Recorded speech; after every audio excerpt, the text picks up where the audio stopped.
Efforts are continuing to make India an international aviation hub. So what role does IndiGo see in that? And add to it, soon we will be also taking over the IATA chairmanship. So how do we fit in that jigsaw puzzle of that globalization and ambitions?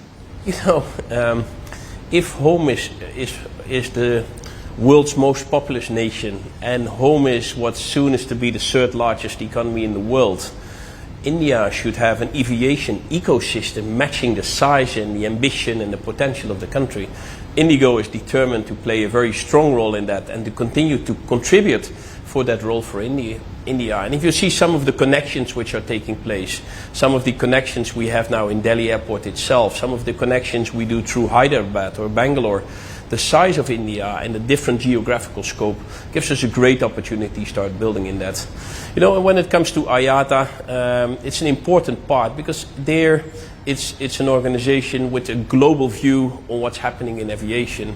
I think it would be good to have a further sort of alignment and strengthening of that, what is going to be some of the Indian outputs. And as the whole world is looking to India today, what's happening in India, of course globally and globally, but also very much on the aviation side, I think it's a great moment in time to deliver some contribution to that. Okay, and it's possibly the first time India is holding the chairmanship and in such a strong position, Indian airline rather.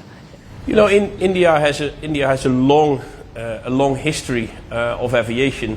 I would say this time probably it's a bit of a different industry because the industry is changing profoundly. If you look to the fleet orders last year and you see the order, of course, of IndiGo, but also the order of Air India and more recently some order of Akasa, you see that the Indian aviation landscape is really moving on, and that in combination with a lot of changing regulation, increasing airports. Think about it, for the first time in history, in the next 2 years, we'll have 2 airports in Delhi and 2 airports in Mumbai itself. That's the case already with many global capitals where London, Paris, Tokyo, Shanghai, New York, they all have multiple airports. And now suddenly India will not only have 1 airport in Delhi, but we'll have 2. We'll have not 1 airport in Mumbai, but we'll have 2. That in itself will strengthen the further growth of Indian aviation as well. Okay. Any particular goals or targets you will have once you take over the chairmanship? Because you have worked in other countries also, you are enjoying this India stint also. I think that's the time to communicate on that will be at the time when I'll take over that chairmanship in June. Okay. How do you see the competition in the Indian market? There's I would say a healthy competition in the Indian market. It's a tough competition. It is the Indian consumers are really eager to travel, but it's also a very price-sensitive market at the same time. But what I see is that whenever new routes or new opportunities are being launched, there's an enormous demand of Indian consumers to travel. And then, of course, the different airlines play their own role and play their own part in it. Okay. When we talk about fares, we always see India as a price-sensitive market.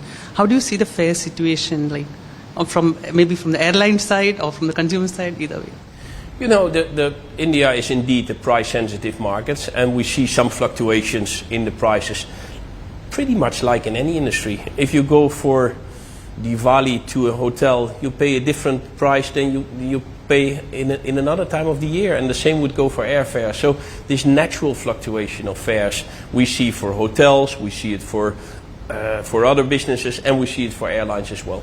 Overall, if you look to the overall price levels in India, they are still very, very competitive, if not low, compared to some other parts of the world. But I think you should take it as part of the change of India itself.